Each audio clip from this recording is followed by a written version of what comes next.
Everyone, कैसे आप सब लोग। उम्मीद है कि सब लोग अच्छे होंगे। तो जो अपना पटवारी का फॉर्म है वो आ चुका है। आप एक बार मैं आपको कंप्लीट डिटेल्स दे देता हूँ, जल्दी ओवरव्यू आपको दे देता हूँ। ठीक है, जो वैकेंसीज़ हैं वो आ गई और जो नंबर ऑफ़ वैकेंसीज़ है वो है 2020। ठीक है, और वो अनुसूचित क्षेत्र और एवं अनुसूचित गैर अनुसूचित क्षेत्र की जो टोटल नंबर ऑफ़ वैकेंसीज़ है वो है 2020।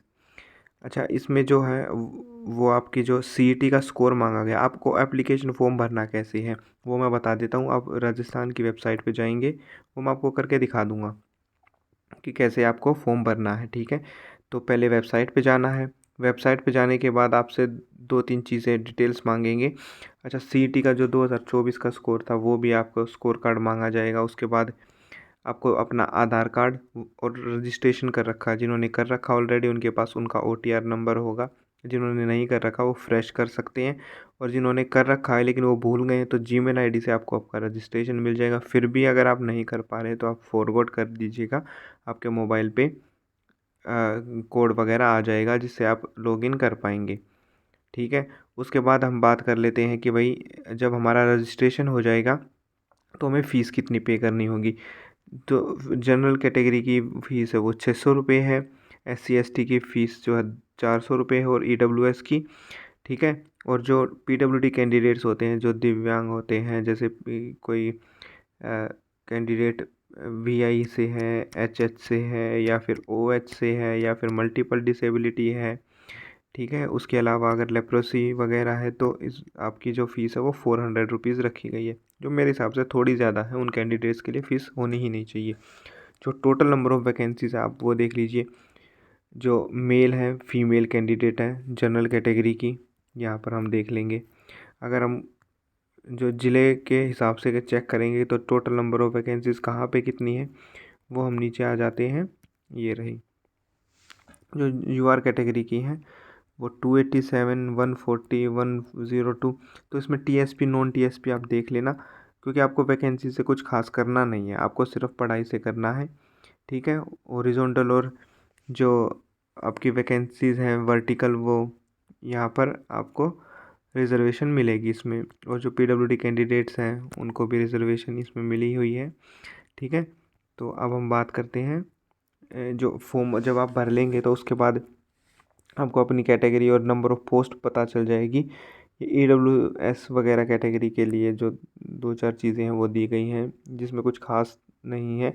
अगर किसी के पेरेंट्स जो आर्मी वगैरह में थे या फिर सिविल सर्विस जॉब में थे तो उन लोगों के लिए यहाँ पे थोड़ी सी रियायत दी गई है। उनके लिए जो आरक्षण है वो 12.5% है। जो मैं आपको दिखा देता हूँ, ये रहा, है ना। तो उनके लिए भी सीट जो है वो रिज़र्व होती है, जो होनी भी चाहिए। अगर आपके फोर फादर्स ने इंडियन सेवा की है, जो कि आर्मी मिलिट्री वगैरह में की है। अच्छा, जो स्पोर्ट्स कोटा उसके लिए 2% सीट है। अच्छा, अब हम बात कर लेते हैं स्पोर्ट्स कोटा में क्या क्या आपने गेम खेले होने चाहिए, ये आप चेक कर लेंगे। और जो PWD कैंडिडेट हैं उनके लिए क्या है ये यहाँ पर गिवन है। अच्छा, अब जो अनुसूचित क्षेत्र हैं उनकी जो डेट ऑफ बर्थ है कि भाई कितनी आपकी एज होनी चाहिए वो यहाँ पर गिवन है ना। ये रही एज। तो ये जनरल फॉर्म हम अभी तक चेक कर चुके हैं। अब जो आपकी एजुकेशन क्वालिफ़िकेशन है, एजुकेशनल क्वालिफ़िकेशन, उस पे आ जाते हैं। ठीक है, अपने जो ये रहा नीलेट का नाइलेट का जो अभी फॉर्म भी निकला हुआ था वो सर्टिफिकेट होना चाहिए, या डोएक का सर्टिफिकेट होना चाहिए, या फिर आपके पास कोपा का सर्टिफिकेट, DPCS, या फिर PGDCA भी होगा तो भी चलेगा अगर आपने पॉलिटेक्निक कर रखी कंप्यूटर के डिप्लोमा के लिए। बाकी तो जनरल कैटेगरी ये रही, आपके पास स्नातक परीक्षा होनी चाहिए ना। तो इस तरीके की डिग्री होनी चाहिए। आपने इंजीनियरिंग कर रखी हो, ITI 3 साल का कोर्स कर रखा हो, कंप्यूटर से रिलेटेड कोई ठीक लेवल का कोर्स कर रहा हो, डोएक कर रखा हो लेवल B और लेवल A।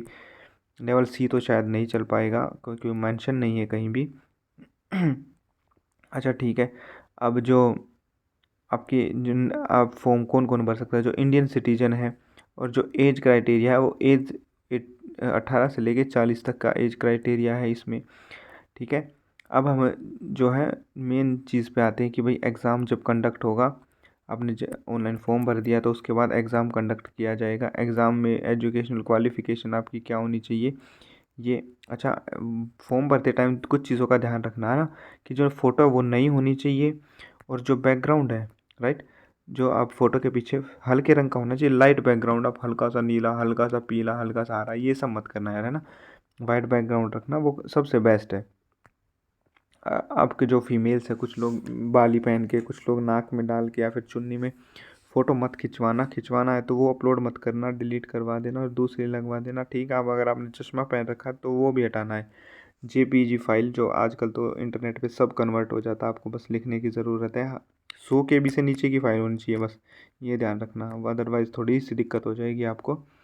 आपको अपने सिग्नेचर अपलोड करने हैं।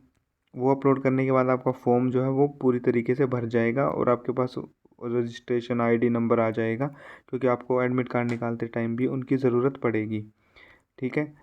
अच्छा, अब जो प्रमाण पत्र वगैरह है किसी के पास कि भाई डिग्री कहाँ से कर रखी है, वो सब भी आपके पास होना चाहिए। ऐसा ना हो कि भाई आपने कभी लिया ही ना हो, आपने क्लियर कर रखा हो, तो सिलेक्शन के ड्यूरेशन में ये सब चीज़ें मत करना भाई, अपनी सब चीज़ें पहले से ही रेडी रखना। अब जो फ़ोन है, सबसे मेन चीज़ कि हम सेलेक्ट कैसे होंगे, स्कीम ऑफ एन एग्ज़ामिनेशन, ठीक है, वो हम डिस्कस कर लेते हैं। 3 घंटे का पेपर होगा भाई। मेन चीज़ें, सबसे पहला वाला सेक्शन जो होगा वो जीके, जनरल साइंस जिसको बोलते हैं, जीके और जीएस, ठीक है। दोनों की जो वेटेज है वो 25% और 20% है, मतलब आप समझ के चलिए कि 68 क्वेश्चन तो यहीं से आने हैं, ठीक है। और 136 मार्क्स का पेपर यहाँ से आएगा। जो बंदा यहाँ से 80+ स्कोर करेगा वो गारंटेड जॉब लेके जाएगा, ठीक है। तो मैं आपको बता देता हूँ, यहाँ से मिनिमम 80 और 100 ये स्कोर होना चाहिए आपका, ठीक है। जनरल इंग्लिश और हिंदी, हिंदी तो बेस्ट होनी चाहिए। इंग्लिश में आप फिर भी थोड़ा बहुत 19-20 कर सकते हैं। तो जैसे मान लेते हैं कि भाई 22 नंबर की इंग्लिश है, 22 नंबर की हिंदी है, तो हिंदी में 22 में से 20 और इंग्लिश में 12 से 14 नंबर ज़रूर होने चाहिए आपके, है ना। तो इसको भी 32-33 नंबर लेके चलते हैं हम, कि लगभग 32 यहाँ स्कोर करना होगा, है ना। तो उसके बाद रीजनिंग में तो भाई 90 में से मिनिमम आपको स्कोर करने होंगे 80। अगर यहाँ 80 नहीं ले पाए तो आप अपनी सिलेक्शन को बिल्कुल क्लियरली मना कर दीजिए कि भाई मैं नहीं कर पाऊँगा, राइट। बेसिक कंप्यूटर होना चाहिए, मतलब बेसिक ही सवाल पूछेंगे तो 15 में से तो 11-12 तो आना चाहिए यार। आप नॉर्मल लूसेंट वगैरह भी पढ़ेंगे, कोई यूट्यूब वीडियोस भी देखेंगे, पुराने प्रीवियस ईयर 1000 क्वेश्चन भी कर लेंगे तो भी आप निकाल लेंगे। अब डिस्कस कर लेते हैं कि भाई कट ऑफ क्या जाएगी, है ना। पेपर कंडक्ट कराने से पहले कोई कट ऑफ प्रिडिक्ट नहीं कर सकता। पेपर लीक हो जाए, पेपर में अटेंडेंस कम हो, पेपर में अटेंडेंस ज़्यादा हो, ये सब फैक्टर्स भी डिपेंड करते हैं कट ऑफ पे। उसके बाद जो नेगेटिव मार्किंग है वो 1/3 है। अब ये सबसे मेन देख लेना कि भाई 1/3 नेगेटिव मार्किंग है, तो कट ऑफ बहुत ज़्यादा नहीं जाने वाली है। अगर कोई बंदा जेन्युइन कैंडिडेट, मान लेते हैं 150 क्वेश्चन है, वो 130 करके आता है और उसमें से 15 भी गलत हो जाते हैं, तो 2 नंबर का एक क्वेश्चन होगा, राइट। तो आपके 1/3 यानी 5 नंबर तो यहाँ से निकल गई, और 115 क्वेश्चन ठीक किए तो आपके 230 नंबर होंगे और 5 ये चले जाएंगे, 225 नंबर। ये होगा सिनेरियो। ये बढ़िया कैंडिडेट्स के मार्क्स हैं। और जो थोड़े से कम होंगे उनके नंबर जो है लाई करेंगे 170 से 195 के बीच। ये थोड़े से रिस्की रह सकते हैं अगर आप जनरल कैटेगरी से हैं। ये सेफ़ स्कोर लगभग है। अच्छा, सेफ़ स्कोर कैसे डिसाइड किया जाता है कि भाई सेफ़ स्कोर क्या रहेगा, मैं आपको दिखा देता हूँ उसके सेफ़ स्कोर कैसे कंडक्ट कराते हैं। जो ये दोनों पार्ट हैं, इन दोनों में आपको मिनिमम लेके चलना है 80 और 100 के आसपास तो स्कोर करना ही करना है ना। कोशिश यही करनी है। ये लोग थोड़े से डाउट में रहेंगे अगर आप जनरल कैटेगरी से हैं तो, है ना। मैं आपको दोबारा से दिखा देता हूँ। यहाँ से आपको 80, इंग्लिश और हिंदी इन दोनों में आपको 32 नंबर मिनिमम, यहाँ से 100 और यहाँ से 35 नंबर खींचने होंगे भाई। देखो, ऐसा नहीं है कि मैं अपनी मर्ज़ी से कुछ भी बता रहा हूँ, आप दोनों मान रहे हैं, ठीक है। अब जो रीजनिंग है, रीजनिंग में तो भाई देखो कोई भी गड़बड़ नहीं होनी चाहिए, 80 तो होने ही चाहिए। अगर 85 आप स्कोर करते हैं, 90 भी हो सकते हैं, तो भी आप सिलेक्शन लेके चले जाएंगे। तो ये हो गया 192 का स्कोर। अगर आप यूआर कैटेगरी से नहीं है तो आपके लिए ये सेफ स्कोर रहेगा।